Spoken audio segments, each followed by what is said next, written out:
रुपया तो पकड़ो। नहीं छोड़ दो प्लीज। अंदर चल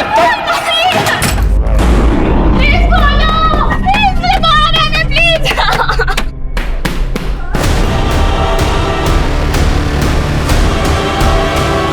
अम्मी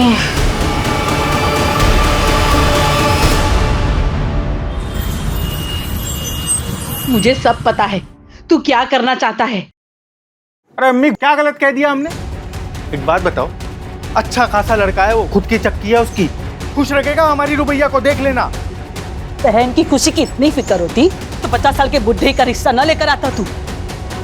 अभी उसकी अम्मी जिंदा है उसका ख्याल रखने के लिए। अरे तो कब तक जिंदा अरे अम्मी समझने की कोशिश करो, घर के हालत पता है ना क्या है हमारे, देख नहीं सकती है वो, कोई लड़कों की लाइन नहीं लगने वाली यहाँ पे उसके लिए। देखना मैं उसका निकाह ना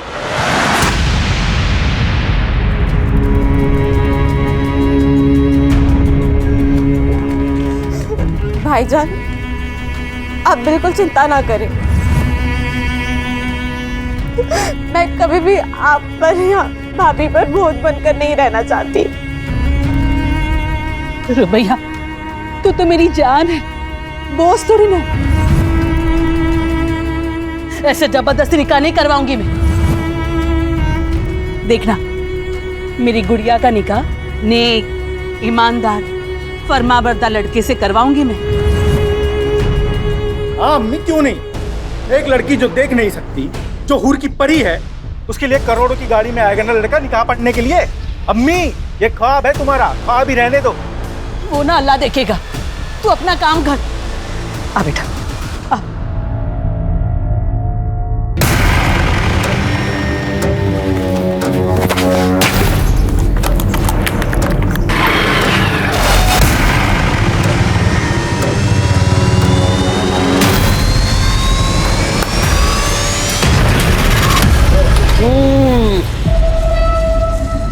अरे होने वाले साले साहब, मसला कहाँ तक पहुंचा? आमिर भाई बात ऐसी है कि अम्मी और रुबैया से बात की, लेकिन उन्होंने इनकार कर दिया। 50 साल के बुड्ढे के साथ तुम्हारी बहन का रिश्ता कैसे हो सकता है? यही ना? ये तुम लोगों ने अच्छा नहीं किया यूनुस। आमिर भाई ऐसा है कि आप खामखामे नाराज हो रहे हैं। मैंने अपनी तरफ से पूरी कोशिश की जितनी कर सकता था। मैं अपनी बहन के साथ आपका जबरदस्ती निकाह नहीं पढ़वा सकता। चलता हूं मैं।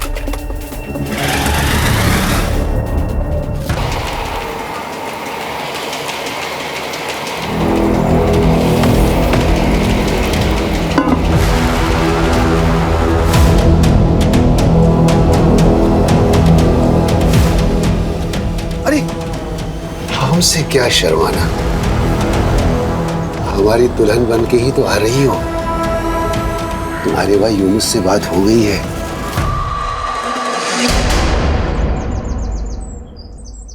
गुलरेज कितना सुनना पड़ा हमको तुम्हारी वजह से, पता है? तो ऐसा काम करता ही क्यों है कि सुनना पड़े। गुलरेज आ गई बुढ़िया। ए गुलरेज। अरे खानम आओ आओ। सलाम वालेकुम। वालेकुम अस्सलाम। आओ बैठो।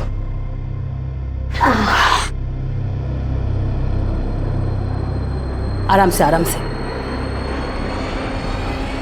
खबर ही ऐसी थी कि अपने आप को रोक नहीं पाई। क्यों? रुबैया को फिर से शादी में गवाना है क्या? अरे गवाएंगे क्यों, हम सब मिलकर गाएंगे।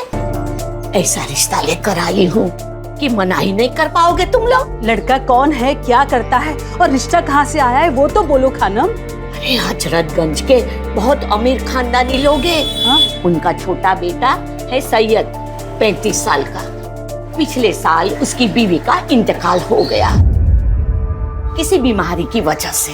खैर बड़ी मुश्किल से वो फिर से शादी के लिए माना है। और मैंने अपनी रुबैया के बारे में सब बता दिया है कि बचपन में एक हादसे में उसकी आंखें चली गई है। उन्हें कोई एतराज तो नहीं है ना कि रुबैया देख नहीं सकती? ना ना मेरी जान, उन लोगों को कोई इतराज नहीं है। रुबैया बेटा, अल्लाह ने मेरी सुन ली।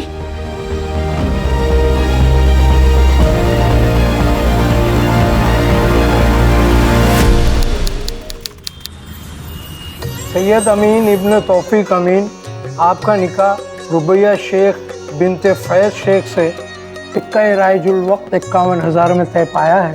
क्या आपको कबूल है? जी कबूल है। भाई कबूल है, मुबारक हो। मुबारक हो बेटा, मुबारक हो। रुबैया शेख बिनते फैज, आपका निकाह सैयद अमीन इब्ने तौफीक अमीन से सिक्का राइजुल वक्त 51,000 में तय पाया है। क्या आपको कबूल है? जी कबूल। भाई कबूल है, मुबारक हो, मुबारक हो, मुबारक हो।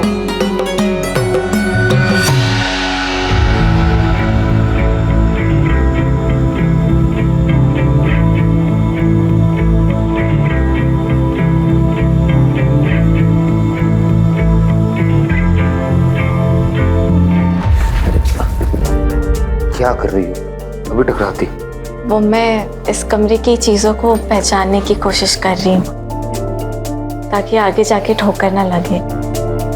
आओ बैठो।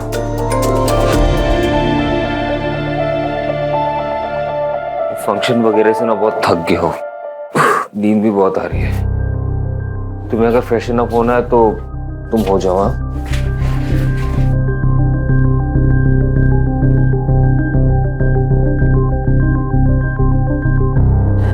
आपसे एक बात पूछूं? आपको सच में कोई एतराज तो नहीं है ना कि मुझे दिखाई नहीं देता?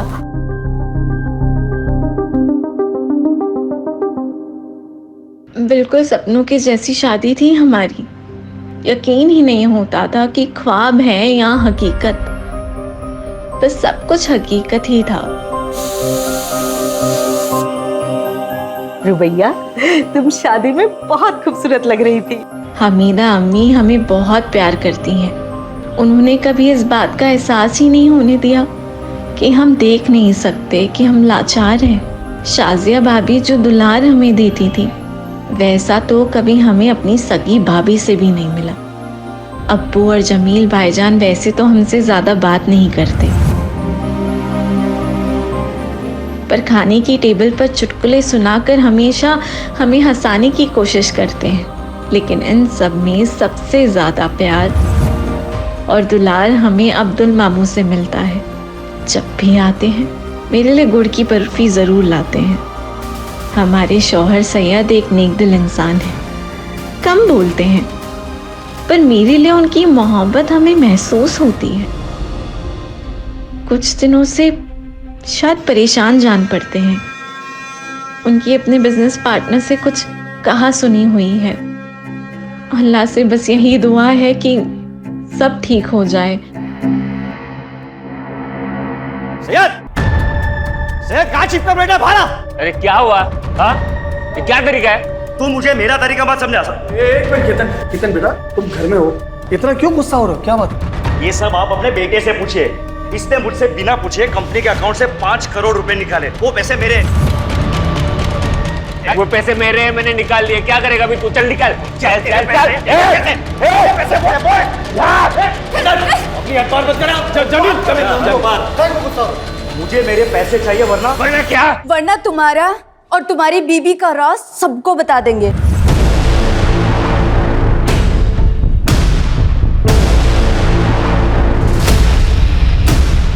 कौन सा सच और क्या बोल रही हैं ये?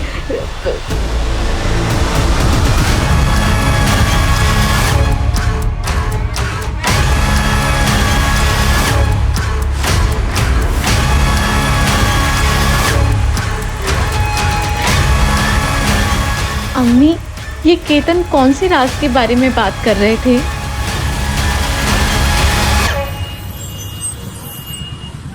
हाँ मित्र।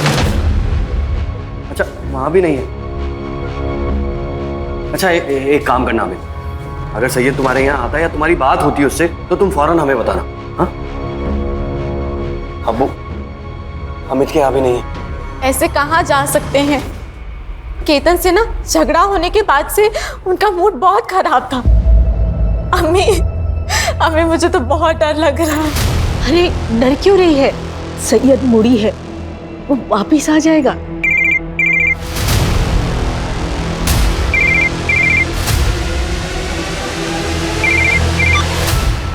हेलो सब मैं दामोदर साहब, फैक्ट्री का वॉचमैन। सैयद साहब यहाँ पे खून मिलत पर पड़े साहब। क्या? साहब सब सब सैयद साहब सब सब ये देखिए साहब, ये देखिए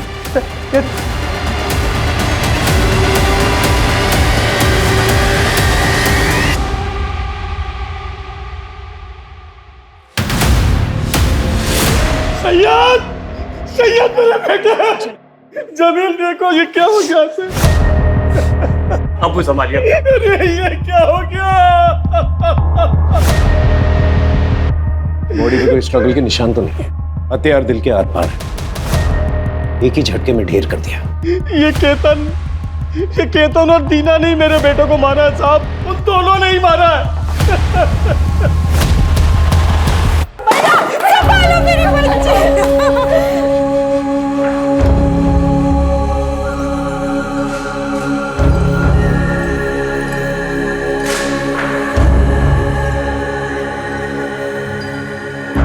कुछ रोज पहले केतन आया था दीना के साथ मेरे घर पर।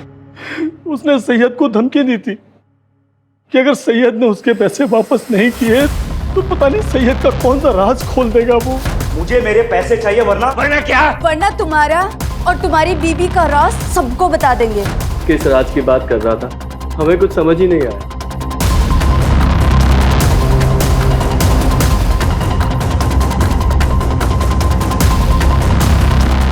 साहब शाम को 5 बजे मिल बंद हो जाती है। मिल का ज्यादातर काम केतन साहब ही संभालते हैं। सैयद साहब तो कभी कभी आते हैं। सर सब कुछ छान मारा लेकिन कहीं भी कोई ऐसा निशान नहीं जिससे लगे कि यहाँ झगड़ा हुआ है। वॉचमैन वगैरह से पूछताछ कर लिया, किसी को कुछ नहीं पता। बॉडी को पोस्टमार्टम के लिए भेजो और फैमिली मेंबर्स को इन्फॉर्म करो, जब तक का इंक्वायरी पूरी नहीं हो जाती ये फैक्ट्री बंद रहेगी। और ये केतन और दीना उन्हें पुलिस थाने लेकर आओ, बाकी फैमिली मेंबर से तुम बात करो। यस। कॉल रिकॉर्ड्स चेक किए हैं आप लोगों के? 12 से 1 फैक्ट्री में क्या कर रहे थे? ऐसा क्या काम आ गया?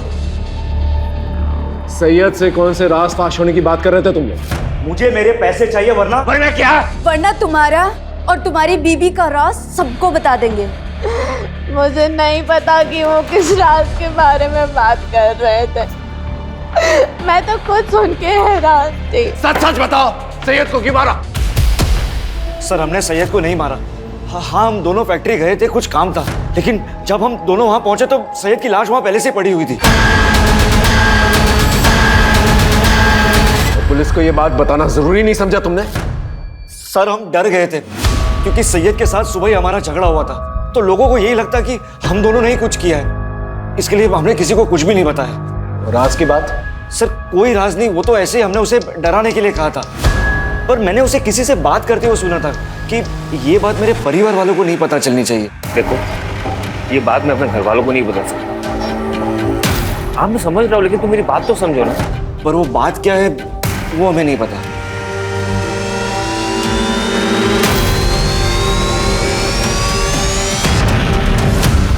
सैयद का फोन रात के 8 बजे बंद हुआ था लालगंज एरिया के आसपास, और सैयद के ऑटोप्सी रिपोर्ट के मुताबिक उसका खून हुआ रात के 9 बजे के आसपास। लेकिन सर केतन और दीना तो रात के 12 बजे आए थे फैक्ट्री में। सर ऐसा भी तो हो सकता है मारा कहीं और हो और बॉडी डंप करने यहाँ फैक्ट्री में आए हो। इतनी बड़ी बेवकूफ़ी वो नहीं कर सकते, क्योंकि वो जानते हैं अगर बॉडी मिल में मिलेगी तो सबसे पहले पूछताछ होनी चाहिए। लेकिन सर मुझे ये समझ में नहीं आ रहा है कि सैयद के बारे में केतन ऐसा क्या जानता है जो हमसे शेयर नहीं करना चाह रहा। एक काम करो अंकिता, रुबैया से जाके दोबारा पूछताछ करो, हो सकता है कोई इन्फॉर्मेशन निकले। Okay sir. अम्मी, अम्मी कहाँ है आप?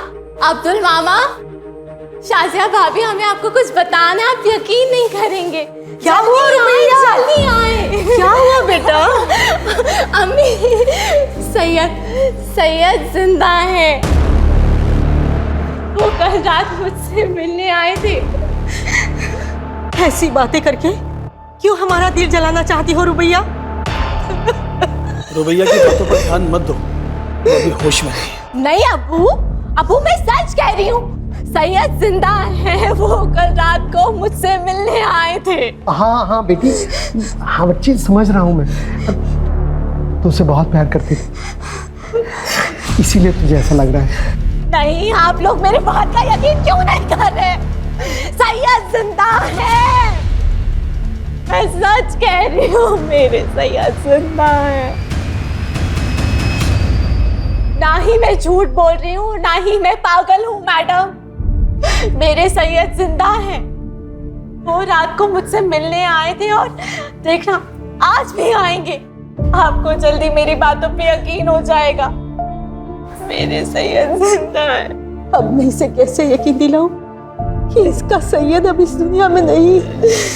देखिए, मैं समझ सकती हूँ कि पति के जाने का इन पर गहरा असर हुआ है। आप जल्दी इन्हें अच्छे से थेरेपिस्ट को दिखाइए। मेरे सैयद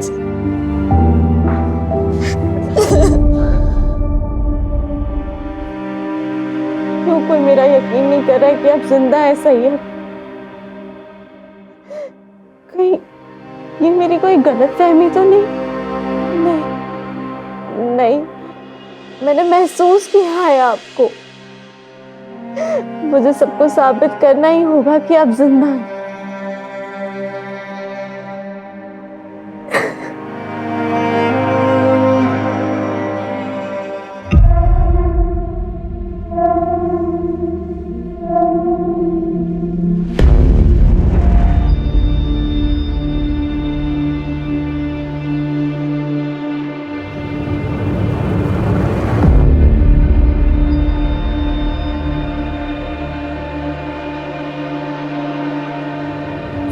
सैयद,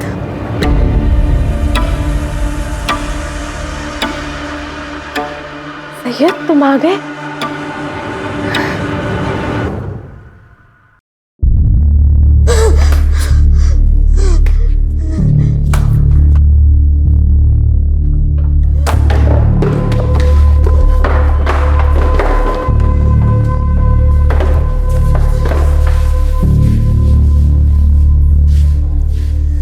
अम्मी समझा करो, हमको घर बेचना ही पड़ेगा। नहीं बेचेंगे ना तो खाने के भी लाले पड़ जाएंगे। दुकान बंद हो गई है तो दूसरा काम कब मिलेगा उसका कुछ पता नहीं है। रुबैया का फोन है। हाँ रुबैया, बोल मेरी बच्ची, तू ठीक है ना? अम्मी, मैं आप लोगों के यहाँ पे थोड़े दिन हरदोई रहना आना चाहती हूँ।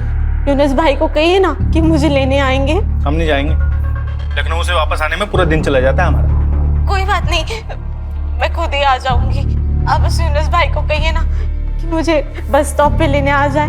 मैं 10 बजे की बस पे बैठ के ना 12:30 बजे तक पहुंच जाऊंगी। हाँ बेटा, लेने आ जाएगा। हाँ तू आजा बेटा, चले जाना। ऐसे अचानक जाना है तुम्हें? क्या हुआ? सब ठीक तो है ना? हाँ, सब ठीक है। बस मुझे मेरी अम्मी की याद आ रही है। मैं समझ सकती हूँ, अब्दुल मामू अभी आने ही वाले होंगे, वो तुम्हें छोड़ देंगे। नहीं, आप टेंशन ना लें। मैंने भाभी से कहकर कैब बुक करा दी है। मैं खुद ही चली जाऊंगी।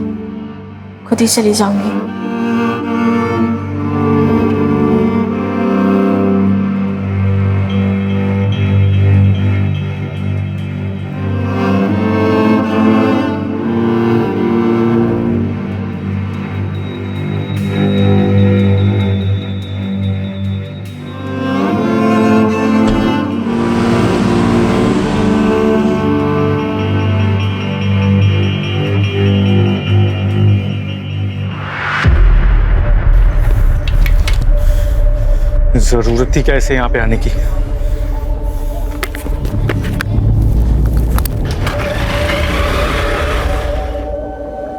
आ जाओ हरदोई। चलो जल्दी।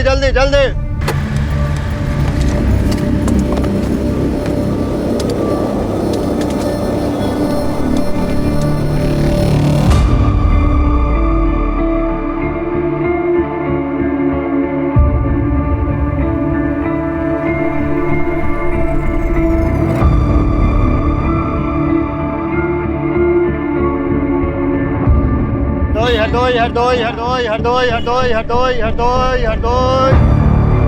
कहाँ जाएंगे मैम? ये बस हरदोई जाएगी। हाँ जी आइए।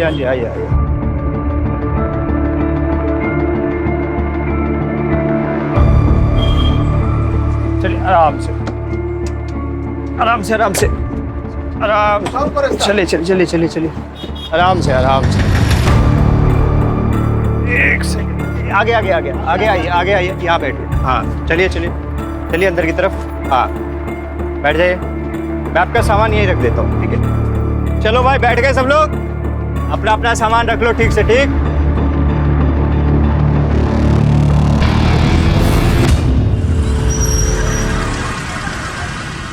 हाँ हाँ, आदाब गुलरेज बहन। रुबैया पहुंची क्या? हम लोग बहुत देर से कोशिश कर रहे हैं, उसका फोन बंद आ रहा है। मैंने यूनुस को भेजा है बस स्टॉप पे लेने के लिए, लेकिन उसे भी काफी वक्त हो गया है। हो सकता है बस छूट गई हो, दूसरी बस में हो। अल्लाह करे ऐसा ही हो। आए तो फोन करवा देना। जी जरूर। अम्मी, हमें रुबैया को अकेला भेजना ही नहीं चाहिए था। अम्मी, अरे हम तो कब से बस स्टॉप पे खड़े होकर रुबैया को ढूंढ रहे हैं घंटों से, वो कहीं मिली नहीं। ना वो 10 बजे वाली बस में थी, ना वो 2 बजे वाली बस में। अम्मी, हमको लग रहा है रुबैया हरदोई पहुंची नहीं है।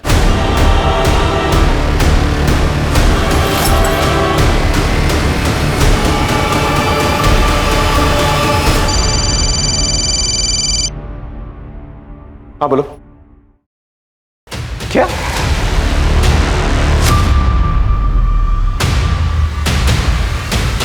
रुबैया मिसिंग?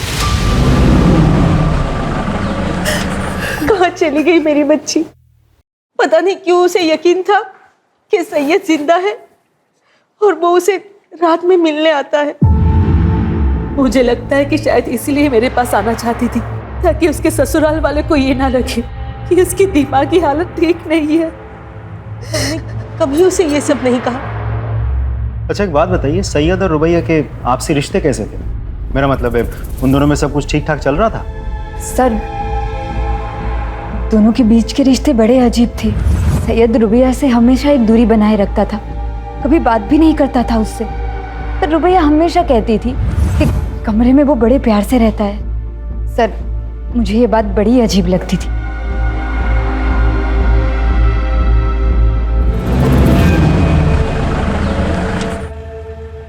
सर, रुबैया के घर वालों से बात करके मुझे समझ में आया कि सैयद और रुबैया के बीच रिश्ते सही नहीं थे।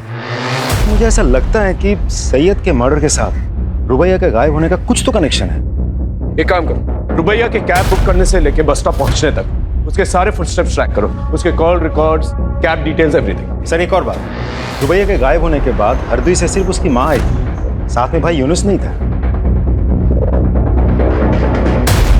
बहन गायब है और भाई को फिक्र तक नहीं। उठा के लेके आओ सब। यूनुस शेख, तो तुम्हें पूरा यकीन है तुम हरदोई स्टेशन गए थे अपनी बहन रुबैया को लेने के लिए? सर मैं गया था सर मैं बस स्टॉप पे पहुंच गया था, यही कोई 12-1 के करीब सर। मैंने तो अगली बस का भी इंतजार किया, तब मुझे लग रहा है पहुंची नहीं स्टेशन पे।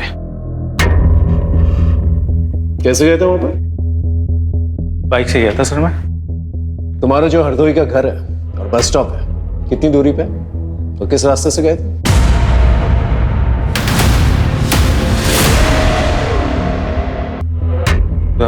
दूरी तो सर यही कोई 10 किलोमीटर की दूरी पे है सर। और फिर आता है सबसे पहले राउदी चौक आता है, और फिर उसके बाद एक बड़ी सी बाजार आती है सर, उसके बाद बस स्टॉप। नहीं सर, उससे पहले ही एक बड़ा सा आम का बाग भी आता है, उसके बाद आता है 2 किलोमीटर की दूरी पे है बस स्टॉप। ठीक है जाओ, लेकिन जब भी बुलाएंगे वापस आना। आ जाऊंगा सर। अंकिता, रुबैया के घर से लेके बस स्टॉप तक जितने भी होटल्स, मोटल्स, ढाबे हैं वहां पर जाकर पता करो, और रुबैया के सारे डिटेल्स जो है आसपास के पुलिस स्टेशन भेजो। रुबैया का फोन 8 बजे से एक्टिव था, पता करो किस किस से बात की इसने। और ये रुबैया का भाई यूनुस सितंबर 15 को 10 से 4 के बीच में इसने किस किस से बात की, किस किस के साथ मैसेजेस एक्सचेंज किए, पता करो सब।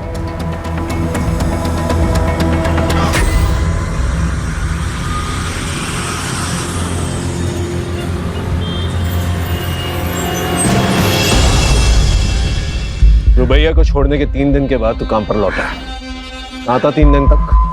रुबैया कहां पर है? बोल। कौन रुबैया? ये गांव गया था, बाप बीमार है, आप फोन करके पता कर लो। और रही इस लड़की की बात, मैंने उसको बस में छोड़ा, वो बस में बैठी और मैं वहाँ से चला गया। तूने उसे बस में बैठते हुए देखा था? साहब मैडम को दिखाई नहीं देता था, इसलिए वहाँ पे तब तक मैं रुका रहा जब तक वो बस में बैठ नहीं गई। वो खिड़की की तरफ बैठी थी। लेकिन साहब आप लोग मुझसे क्यों पूछ रहे हैं ये सब? मैंने कुछ नहीं किया।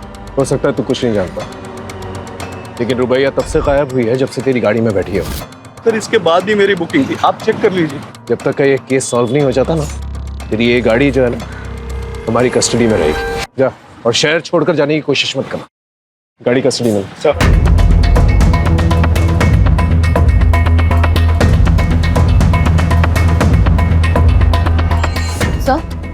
सर हमने लोकल पुलिस स्टेशन से पूछताछ की, लेकिन रुबैया अमीन ने किसी भी होटल में चेक इन नहीं किया है सर हमने सीसीटीवी फुटेज भी चेक किया और यहाँ तक मॉर्ग जाकर उसके कदकाठी के डेड बॉडीज भी चेक की सर, लेकिन रुबैया का कहीं कुछ पता नहीं चला। तो आखिर ये रुबैया हरदोई बस स्टॉप से गई कहाँ? छोड़ो छोड़ो चल चल ना, मैं नहीं जाऊंगी। ऐसे कैसे नहीं जाएगी? चल, मैं इस गंदगी का हिस्सा कभी नहीं बनूंगी। छोड़ो। कैसे नहीं बनेगी? कमल भाई अबे चुप कर एक मिनट। हाँ लाला, इसको डराने से कुछ नहीं होगा। तो इसको अपने तरीके से इसकी औकात दिखाता हूँ। लड़की को खरोच भी नहीं आनी चाहिए, कोई दूसरा तरीका ढूंढ। ठीक है लाला। छोड़ दो। चल चल। नहीं छोड़ता। प्लीज खोलो, प्लीज मुझे बाहर आने प्लीज।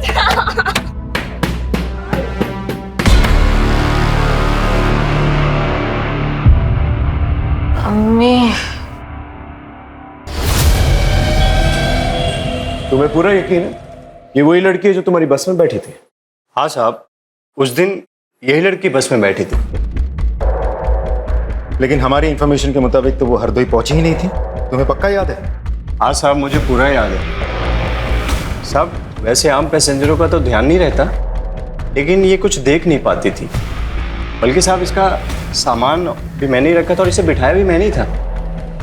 अच्छा, तो तुम्हारी बस हरदोई पहुंची तो इस लड़की को उतरते हुए देखा था? साहब इतना तो याद नहीं है मुझे, लेकिन हाँ साहब, हरदोई से पहले जब बस चाय पानी के लिए रुकी थी तो मैंने इसको उतरते हुए जरूर देखा था साहब। चलो भाई, जिसको चाय वाय नाश्ता पानी करना है कर लो, बस सिर्फ 10 मिनट के लिए रुकेगी।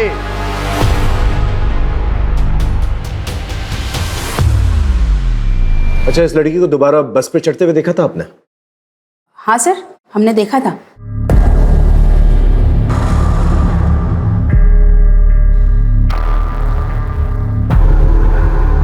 श्योर? श्योर। ठीक है, आप जा सकते।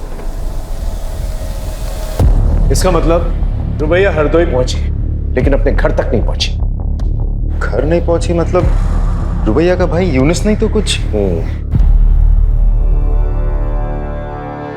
कोई है? प्लीज खोलो। कोई है? प्लीज खोलो। प्लीज मुझे बाहर आना है। प्लीज खोलो। खोलो।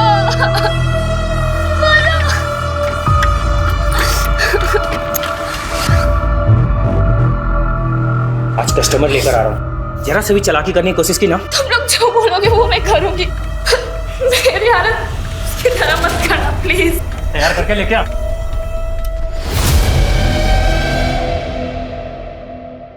अम्मी अम्मी अम्मी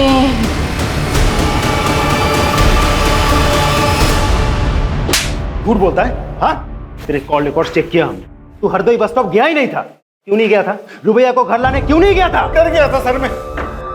तो मेरी बीवी है ना बानो, तो रोज लड़ती थी रुबैया की वजह से, और इस बार उसने मुझे धमकी दी थी, बोला था कि अगर रुबैया घर में आई ना तो घर छोड़ के चली जाएगी। क्या करता सर, मैं नहीं गया फिर।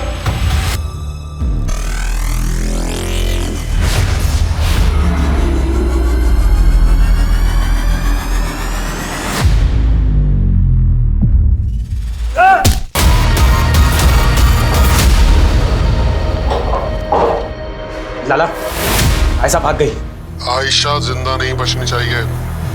मेरे फोन का इंतजार करो, दूसरी को भी ठिकाने लगाना है। ठीक है लाला।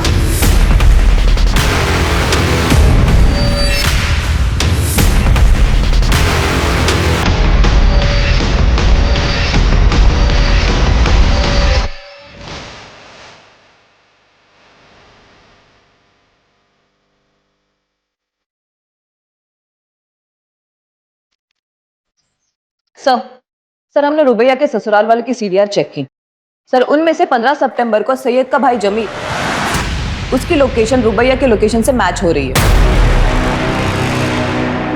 राजीव, उस जमील को उठा के लेके आओ।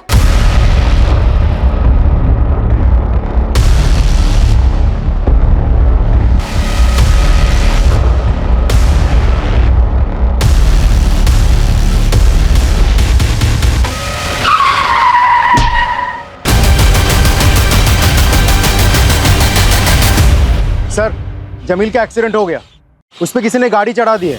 क्या जमील?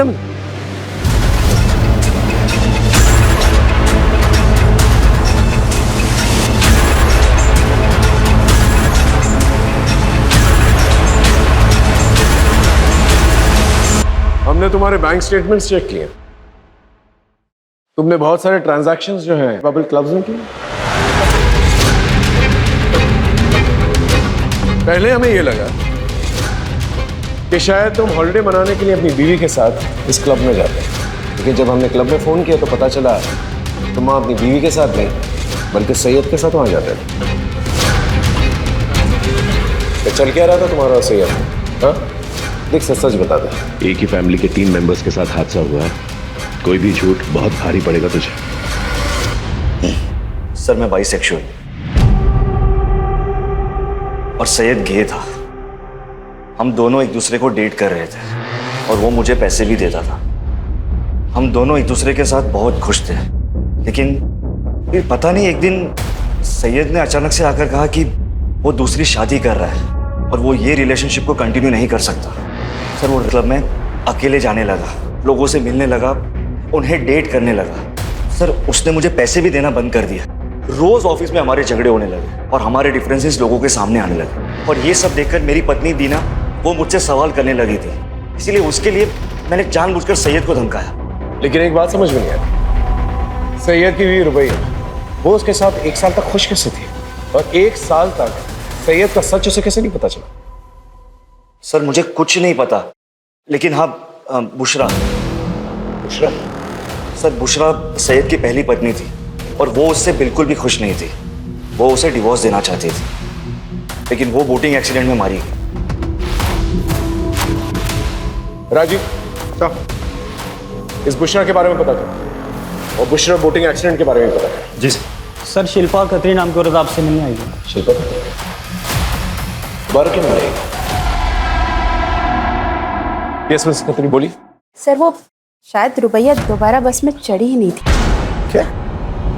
लेकिन पहले तो आपने कहा था आपने उसे बस पे चढ़ते हुए देखा था। सर जब हमने उसे देखा था ना तब हम थोड़ा नींद में थे, लेकिन कल हमें याद आया कि जो लड़की बस में चढ़ी थी उसके हाथ में वो छड़ी क्या बोलते हैं उसे? Blind walking stick. हाँ वो नहीं थी।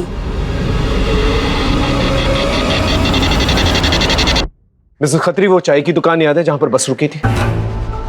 हाँ सर देखा था इस लड़की को यहाँ, उधर बैठी थी सर। हाँ मैडम क्या लेंगी, चाय या ठंडा? भैया 1 कप चाय दे दीजिए।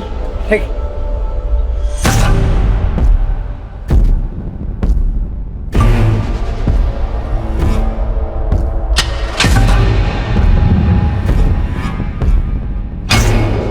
तो तुम कह रहे हो एक आदमी आया था उससे मिलने के लिए, फोन पे उससे बात करवाई और वो लड़की उसके साथ चली गई? जी सर। उस आदमी की शक्ल याद है? नहीं सर शक्ल तो नहीं याद है, लेकिन हाँ सर उसकी काली काली दाढ़ी थी और यही बैठा हुआ था सर। और उधर दूर में एक ब्लू कलर की बहुत बड़ी गाड़ी थी सर। ये आदमी लड़की को गाड़ी में लेकर गया, उसमें 2 लोग बैठे हुए थे और गाड़ी चली गई सर। ठीक है, थैंक यू सर। रुबैया जिसके भी साथ गई अपने भरोसे से गई है। नहीं, उसने उस पर भरोसा नहीं किया जिसके साथ गई, उसने उस पर भरोसा किया जिससे उसने फोन पर बात की। वो हरदोई अपनी अम्मी के घर पहुंचना चाहती थी, अपनी अम्मी को शायद कुछ बताना चाहती थी, लेकिन वो हरदोई पहुंच नहीं पाई। 15 सितंबर को जो ब्लू गाड़ी के बारे में बता रहा था ये, टोल प्लाजा जाके उसके बारे में पता करो।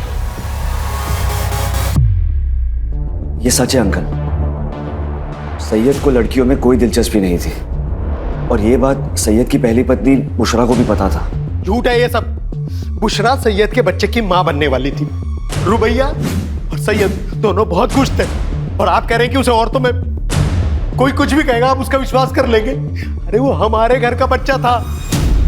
इस बूढ़े ने 2-2 जवान बेटे खोए हैं साहब। ऐसे वक्त में तो इस घर में इस तरह की बेहुदा बातें मत कीजिए आप। और कोई है जो हम सबको एक एक करके मारना चाहता है, उसे जाकर ढूंढिए आप। पता नहीं हमारी बच्ची रुबैया किस हाल में है, पता नहीं वो जिंदा है भी कि नहीं।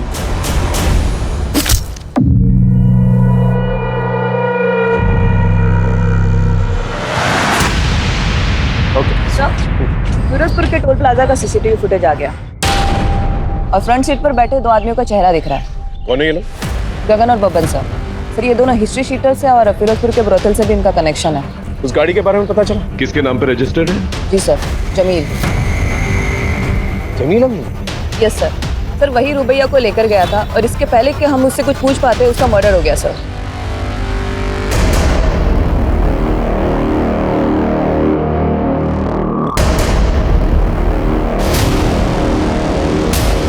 Hello police station. इसकी सांसें तो चल रही, इसको हॉस्पिटल लेके चलना होगा।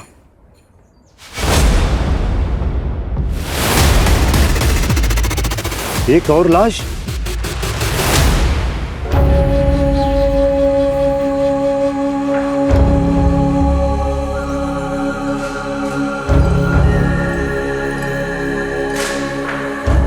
जी बोलिए। विक्टिम की मौत गला काटने से हुई है। बॉडी को 48 आवर्स हो चुका है और इसके साथ एक और जो लड़की की बॉडी आई थी जो बच गई, लेकिन दुख इस बात का ज्यादा है कि विक्टिम प्रेग्नेंट थी। Pregnant? She was 2 months pregnant.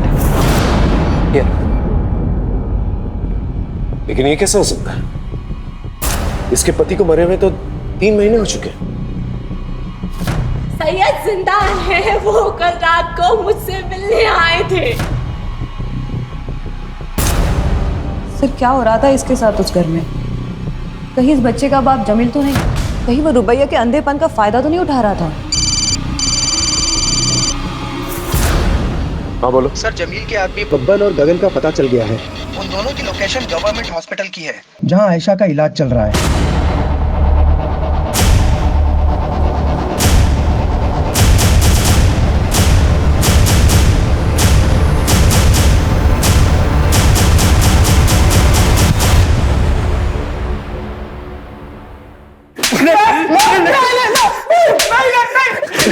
किससे कहा था उसे मारने के लिए? किसके कहने पे मारा? बोल।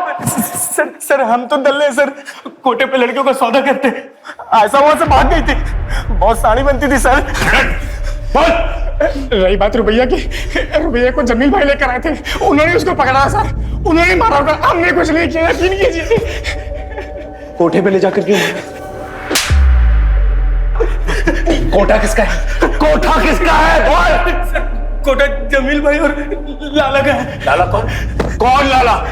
कौन लाला? बोल। लाला यानी अब्दुल मामू का।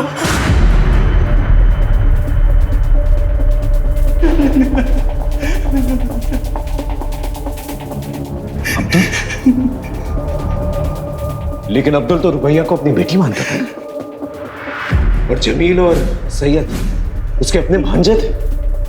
वो अपनी बहन के बच्चों के साथ ऐसा कैसे कर सकता है?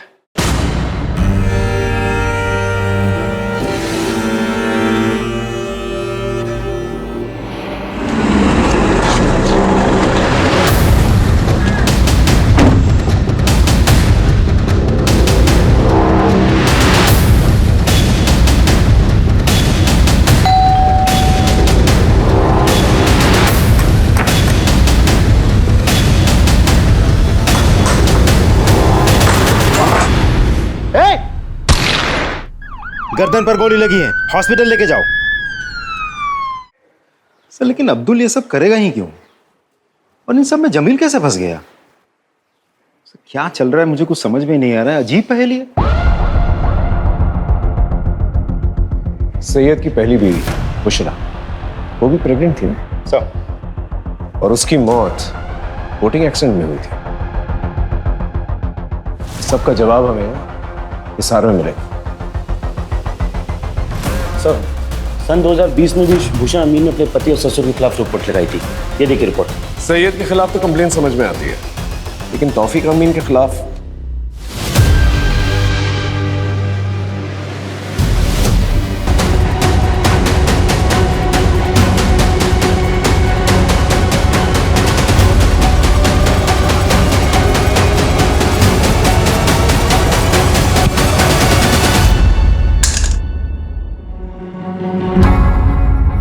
जमील,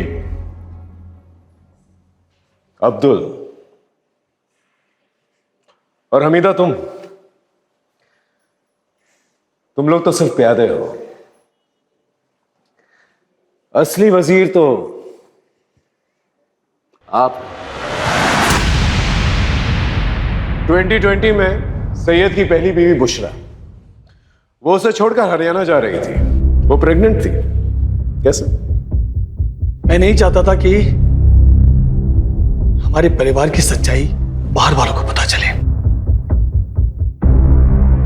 हमारे अपने खून, हमारे अपने छोटे बेटे सैयद को लड़कियों में कोई दिलचस्पी नहीं है।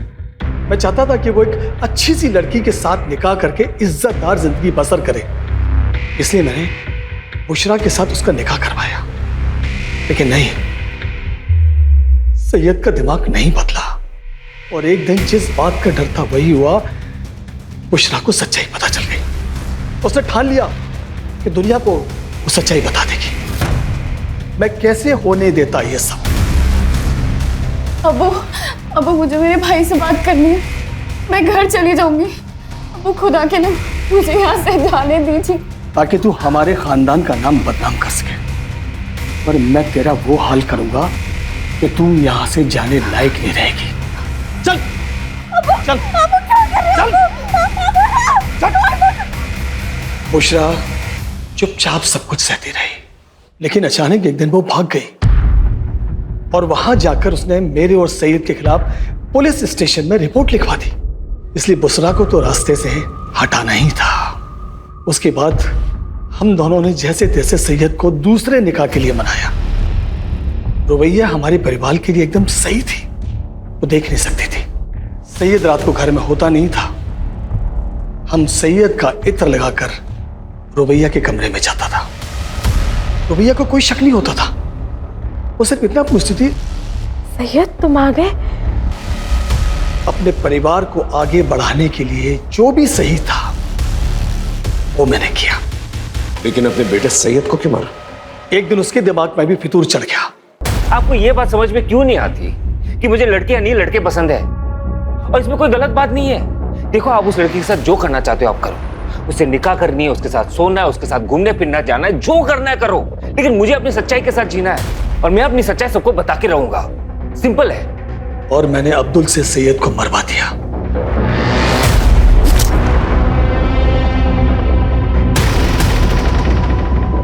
और मैंने और जमील ने मिलकर सैयद की बॉडी को फैक्ट्री में रखवा दिया, जिससे सारा शक केतन पर जाए। लेकिन एक दिन रुबैया को भी मेरी सच्चाई का पता चल गया।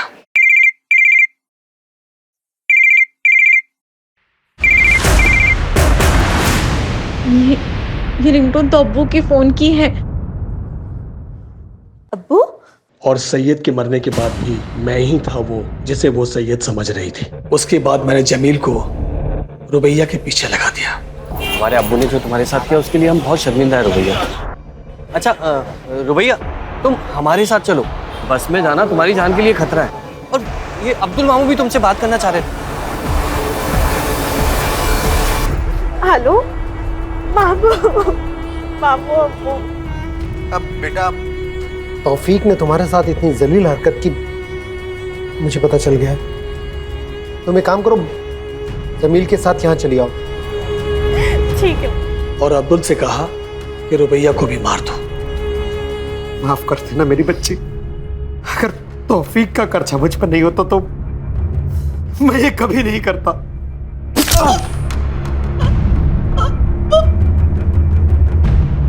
मैंने जो कुछ भी किया अपने खानदान की इज्जत बचाने के लिए किया। तूने जो कुछ भी किया है ना, अपने खानदान की इज्जत बचाने के लिए नहीं किया, बल्कि इसलिए किया कि तू बहुत ही घटिया इंसान है। अपने बेटे की दोनों बीवियों का रेप किया है और मर्डर किया तूने। अब अपनी ये इज्जत लेकर सारी जिंदगी ना जेल में सड़ना।